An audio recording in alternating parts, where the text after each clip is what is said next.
కూటమి ప్రభుత్వం ఆరోగ్యశ్రీని అనారోగ్యశ్రీగా మార్చేసిందని మాజీ మంత్రి విడతల రజనీ ధ్వజమెత్తారు. శ్యామలానగర్లోని క్యాంపు కార్యాలయంలో మంగళవారం ఏర్పాటు చేసిన మీడియా సమావేశంలో రజనీ మాట్లాడారు.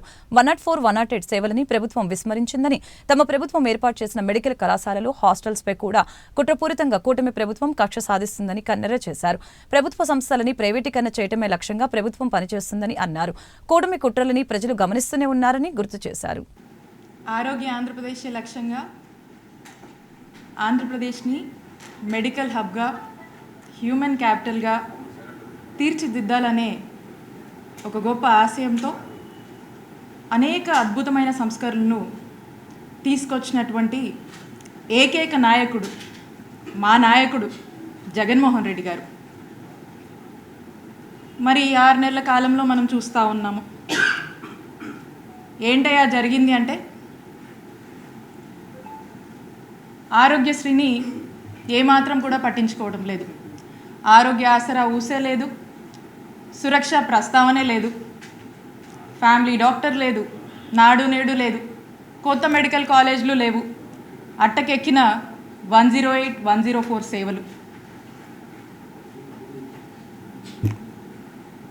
అంటే ఒకసారి ఆలోచన చేయండి. జగనన్న హయాంలో మా నాయకుడు వైఎస్ జగన్మోహన్ రెడ్డి గారి ప్రభుత్వంలో ఏ విధంగా రాష్ట్ర ప్రజలకు వైద్య సేవలు అందించామనేటువంటి విషయం. ఒక ఆరోగ్యశ్రీనే తీసుకుందాం. మరి ఆరోగ్యశ్రీ పేదవాడి ఆరోగ్యానికి ఎంతగానో భరోసానిచ్చినటువంటి పథకం ఆరోగ్యశ్రీ. మరి ఈ ఆరోగ్యశ్రీ మనం చూసినట్టయితే ఉన్నటువంటి ఆరోగ్యశ్రీని మనం మెరుగులు దిద్ది 3257 ప్రొసీజర్లకి మనం తీసుకువెళ్ళాం. అలాగే నెట్వర్క్ హాస్పిటల్ యొక్క సంఖ్యని కూడా గతంలో ఎన్నడూ లేనటువంటి విధంగా మనం పెంచడం జరిగింది. 5 లక్షల వరకు వర్తించేటువంటి లిమిట్ ఉన్నటువంటి మరి ఆరోగ్యశ్రీని 25 లక్షల వరకు కూడా మనం పెంచి తీసుకువెళ్ళటం జరిగింది. అలాగే ఇక ఆరోగ్యశ్రీకి ఒక సరికొత్త డైమెన్షన్ని యాడ్ చేస్తూ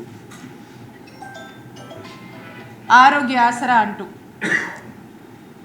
ఒక పేషెంటు ఏదైనా సర్జరీ అయ్యి మరి అయిన తర్వాత డిశ్చార్జ్ అయ్యి ఇంటికి వెళ్ళి కోలుకునేటువంటి సమయంలో, అంటే రికవరీ పీరియడ్లో వారికి ఆర్థికంగా ప్రభుత్వమే అండగా ఉండాలి అని భావించి జగనన్న ప్రభుత్వం ఆరోగ్య ఆసరా అని చెప్పి ఒక రోజుకి 225 రూపాయల చొప్పు నుంచి గరిష్టంగా 5,000 వరకు మరి ఫినాన్షియల్ అసిస్టెన్స్ని అందించి ఆ రోగి కోలుకునేటువంటి సమయంలో కూడా ప్రభుత్వము ఏ విధంగా ఆరోగ్య ఆసరా అంటూ అండగా ఉన్నటువంటి పరిస్థితులు మీరందరూ కూడా చూశారు. మరి ఇప్పుడు అలాంటి గొప్ప ఇనిషియేటివ్స్, అలాంటి గొప్ప నోవెల్ స్కీమ్స్ని ఏదైతే జగన్మోహన్ రెడ్డి గారు తీసుకొచ్చారో అవేవి కూడా మరి ఇప్పుడు మనకు పూర్తి స్థాయిలో కూడా మనం చూసినట్టయితే ఏమాత్రం కూడా పట్టించుకోకుండా నిర్లక్ష్యం వహిస్తున్నటువంటి కూటమి ప్రభుత్వాన్ని మనం చూస్తూ ఉన్నాము. ఇక